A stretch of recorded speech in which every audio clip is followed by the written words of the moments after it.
It was just past midnight when the call came through. A three-story apartment building downtown had gone up in flames, an electrical fire that spread faster than anyone expected. Sirens wailed through the cold night air as firefighter Jamal Brooks gripped the wheel of the truck, his heart steady, his mind already running through the plan.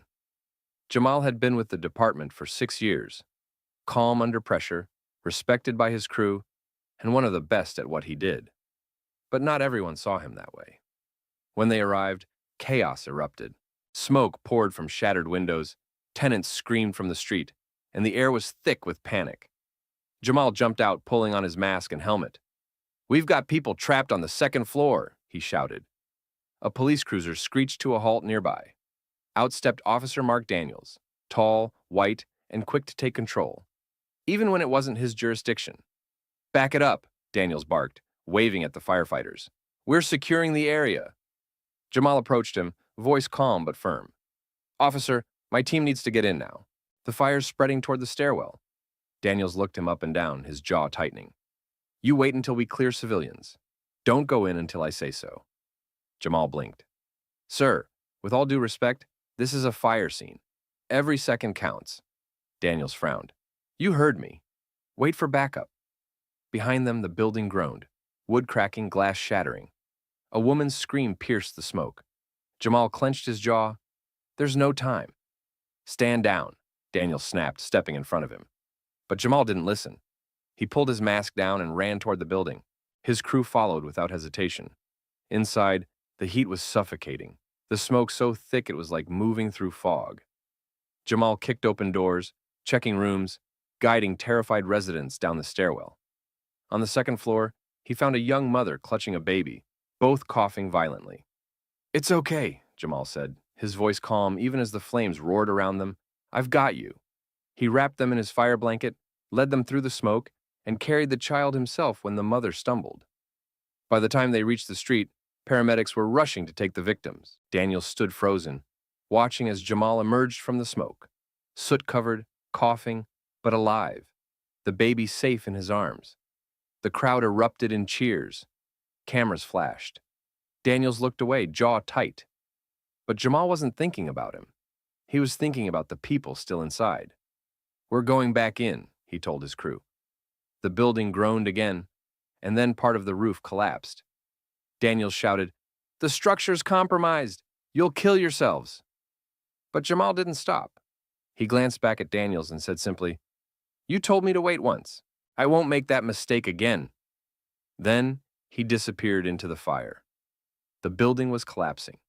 Beams cracked, glass exploded, and the thick black smoke rolled like thunder through the stairwell.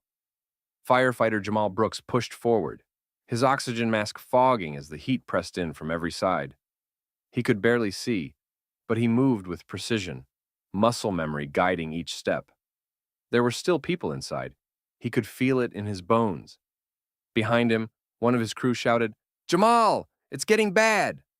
"I know!" Jamal yelled back through his mask. "We've got one more sweep, then we pull out." They split up, searching room by room. The flames hissed and roared, devouring the walls. As Jamal kicked open another door, a loud crash echoed from above. The ceiling partially caved in. His heart pounded, but he kept moving. Inside the smoky room, a man's muffled voice called out, "Help! Somebody!" Jamal turned toward the sound, pushing debris aside. The beam of his flashlight cut through the haze, and his blood ran cold. It was Officer Mark Daniels, the same man who'd ordered him to wait. Daniels was pinned beneath a fallen support beam, his leg twisted, his face blackened with soot. His radio crackled uselessly beside him. When he saw Jamal through the smoke, his eyes went wide with shock. "You—" Daniels coughed, trying to speak. "Brooks? Hang on," Jamal shouted. "I've got you." Daniels winced in pain. "You shouldn't be in here. The whole place is coming down." Jamal ignored him. He dropped to his knees, using a pry bar to lift the beam. His arms shook, but he gritted his teeth, calling to the other firefighter, "I need backup. Now!" The second firefighter joined in, and together they heaved. The beam creaked, shifted, and finally lifted enough for Jamal to drag Daniels free. The officer gasped in pain as Jamal hoisted him over his shoulder. "Hold on," Jamal said firmly. "We're getting out of here." The path back was a nightmare. Flames licked at the walls, smoke clawed at their masks, and the floorboards trembled beneath every step. Jamal stumbled, nearly falling, but he refused to let go. He carried Daniels through the inferno, down the crumbling stairwell, every muscle screaming. Outside, the world was chaos. Flashing lights, shouting paramedics, the smell of wet ash. When Jamal finally emerged from the doorway with Daniels in his arms, the crowd gasped. "Over here!" a medic yelled, rushing forward. Jamal set the officer down gently as EMTs swarmed. Daniels coughed violently, reaching for Jamal's arm. You, you came back for me," he rasped. Jamal pulled off his helmet, sweat and soot streaking his face. "That's what we do," he said quietly. "We save lives, even when people don't believe in us." Daniels tried to speak, but emotion caught in his throat. Before he could answer, the paramedics lifted him onto a stretcher and carried him away. As Jamal turned toward his crew, one of them clapped him on the back. "You just saved the guy who told you not to go in," he said. Jamal gave a tired smile. "Yeah," he said softly. "Maybe he'll listen next time." The flames died out an hour later, but the story didn't. News spread fast of the black firefighter who defied orders to save a man who doubted him. And for Officer Mark Daniels, that night would become the one moment he could never forget. Because the man he'd ignored had just risked his life to save his. A week after the fire, Officer Mark Daniels sat in his hospital room, leg in a cast, staring at the muted TV. Every channel was running the same story. Hero firefighter saves officer from burning building. Footage showed Jamal emerging from the smoke, helmet under his arm, soot covering his face. Daniels couldn't stop watching. Each replay hit him harder than the last. The man he had dismissed, the one he'd talked down to, had carried him out of a death trap on his back. When a knock came at the door, he turned. Jamal stood there, still in uniform, hands folded calmly in front of him. Daniels blinked. "You came." Jamal nodded. "Heard you were awake. Figured I'd check in." Daniels shifted awkwardly. "Guess I owe you more than a visit." "You don't owe me anything," Jamal said, his tone steady. Daniels shook his head. "No, I was wrong. That night, I didn't listen. I saw you, and I didn't see a firefighter. I saw what I wanted to see, and that almost got me killed." Jamal was quiet for a moment. "You weren't the first, won't be the last. But you learned something, right?" Daniels nodded slowly. "Yeah, I learned who you really are, and who I still need to become." For a long time, neither of them spoke. Then Jamal broke the silence. "We all wear uniforms," he said softly. "But what matters is how we use them. I don't care what color you are or what badge you wear. When someone's in danger, we're on the same side." Daniels looked down, his throat tight. "I won't forget that. Ever." A week later, when Jamal received the city's Medal of Valor, Daniels showed up unannounced, limping, leaning on a cane. As Jamal stood on stage, the mayor handed him the medal, and applause filled the room. Jamal's eyes met Daniels across the crowd. When the ceremony ended, Daniels approached him. Cameras flashed, but Jamal looked calm as always. Daniels extended his hand. "Thank you for saving my life, and for teaching me how to see people for who they really are." Jamal smiled and shook his hand. "You're welcome. Just make sure you pass that lesson on." Daniels nodded firmly. "I will." From that day forward, their paths often crossed. Joint drills, public safety trainings, community events. They spoke together at schools about teamwork and respect, showing kids that courage wasn't about power or rank. It was about doing what's right, even when no one's watching. One afternoon, months later, Daniels caught Jamal in the station parking lot.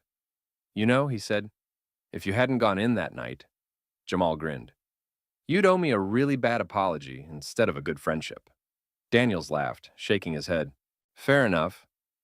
As the two men walked toward their vehicles, one police cruiser, one fire truck, the sun set behind them, the light glinting off both badges.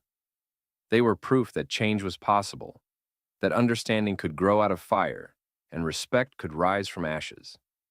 Because in the end, the man who once ignored the black firefighter would spend the rest of his life honoring him, not out of guilt, but out of gratitude. A year passed. The city rebuilt the apartment complex and life moved forward. But the memory of that night stayed with both men. The fire had burned away more than just walls.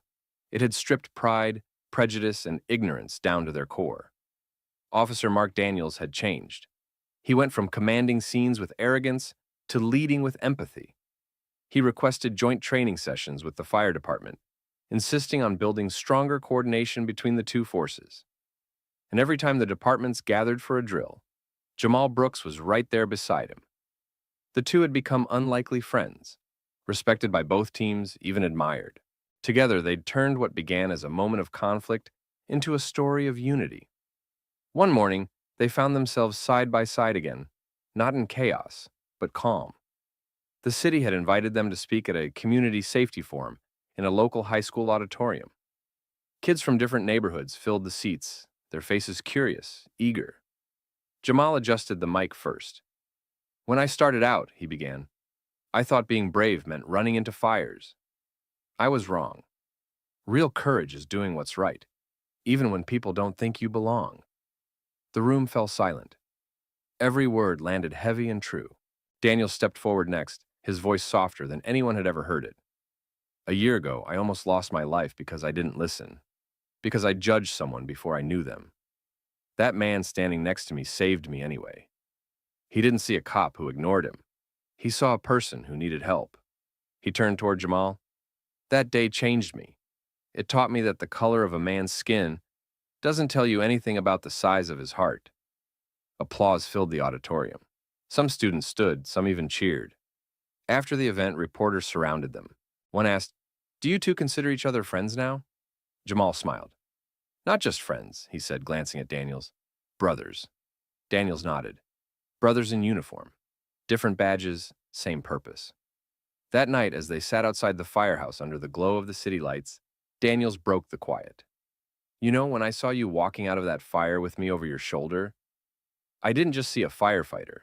I saw the man I should have been all along." Jamal chuckled. "You're getting there." They both laughed quietly, the kind of laugh that comes from survival and mutual respect. In the distance, the sound of sirens echoed faintly. Another call, another night, another reminder of why they both did what they did. They stood, nodded to each other, and went their separate ways. One toward the red lights, one toward the blue. Different paths. One mission. And somewhere deep down, both men knew that the fire which nearly took their lives had forged something unbreakable. A bond of trust, a lesson in humility, and proof that when courage meets compassion, even the deepest divides can burn away. Because sometimes it takes walking through fire to finally see clearly